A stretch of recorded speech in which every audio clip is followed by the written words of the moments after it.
Hi everyone, I'm Michael Kaplansky. I'm here at Strasburg Railroad Mechanical Services, where their timeless craftsmanship and endless dedication are helping to restore one of America's most iconic steam engines. I'm here today with Jason Johnson, General Manager of RJD America, the company that is responsible for restoring the steam engine. How are you, Jason? Good, Mike. Good to see you. Since our last update, we've seen a lot of things happen here. Last month we spoke with Brendan Ziegler about removing all the tubes and flues from the engine. It looks like that's been completed. What's up next? Great question. So now that all that's done, we have to continue on in the next day or two. The cab is going to come off the locomotive. That'll give us access to the back head of the locomotive, so we can get all the sheet metal off, get all the tubing, piping off, get down to the all the staybolt caps and sleeves that are on the back head here, so we can see and assess what all work needs to be done moving forward. So once we have that, we'll be able to, next step, order parts, pieces, and keep on going. And then also be working now that all the tubes and flues are gone, we'll be able to work inside the boiler and start measuring thicknesses, checking rivets inside there, dry pipe, all those. If you'd like, why don't we take our followers and we can go on inside the boiler and give everybody an idea of what actually is inside of a boiler when there's no water in there. That would be great, thank you. Okay, so we've made it inside the boiler of the C&O 614. Jason, why don't you give us a little tour? Thanks, Mike. Yeah, just for everybody watching at home, looking at home, this boiler, now that all the tubes and flues that are in here have been all removed, we can actually stand up in here. It's about 8 feet in diameter. And have a few critical components inside here that most of you will probably never see unless you're around a steam locomotive being fully restored like this. The main focus here is a dry pipe above us. This pipe will be full of the driest steam of the boiler, waiting to go to the throttle. As soon as the throttle is opened up, steam goes rushing through here from the highest point right behind my head here, out to the cylinders, down the branch pipes, down the cylinders, and then makes the rods on the side go. And that goes choo-choo from there. Also, you have some very important components such as these braces. The braces are in here holding the tube sheets. Tube sheets are in front of and behind me on either end. They're about 19 feet apart. That's the length of the tubes that are in this thing.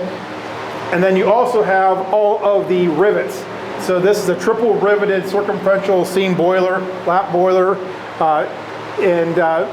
surprisingly, we expected it for as late as this locomotive was built. We were surprised that it's not a welded boiler, but it was built with the traditional riveted boiler construction of the time. Those are big, the biggest components that we're seeing inside here. There's all kinds of other piping in here that takes steam going to the air compressors, going to the generators, dynamos. All that stuff comes in. Those come from the highest point of the boiler above our head. Wow, that's great. Based on just a quick visual inspection, what are your first thoughts? I'm very impressed the inside of the boiler.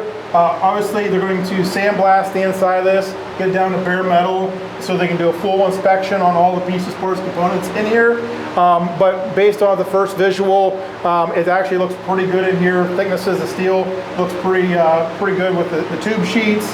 They'll actually take an ultrasound and start ultrasounding the inside of this boiler just to start getting thicknesses on that. So then the engineers can do the calculations to verify that this thing can handle the pressures as it originally built at. So, Jason, we're here in the car shop with one of RJD's other recent acquisitions. Can you tell us a little bit about it? It was used as a tail end car from the 1950s. You see we're doing a bunch of work on the car currently, doing inspections on the wheels, the trucks, underneath the car, upgrading some electrical, doing some painting on it. The 614 needs a train set if it's going to operate. And so while the locomotive's in the shop being rebuilt, we're also working on building a train set together to pull behind the 614. So here in a little bit, we'll show you some more of the cars we've recently acquired, so you can take a look at that and start seeing what we're actually up to.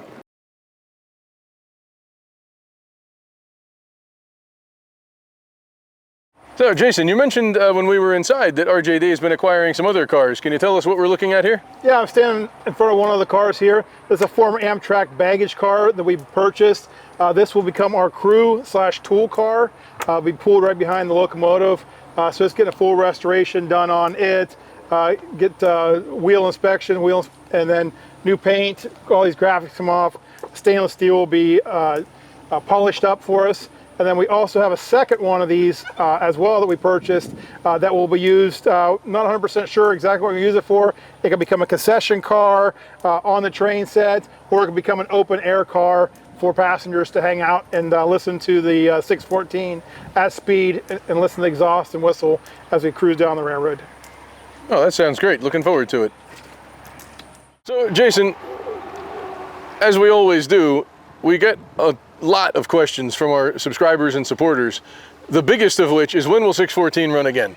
The path that we're going on now and how everything is going, we suspect sometime in 2027 is our goal. And basically, this next phase of the inspection process, getting the cab off, getting the locomotive pulled off its wheels, and having the full inspection will give us a full scope of the work that needs to be completed.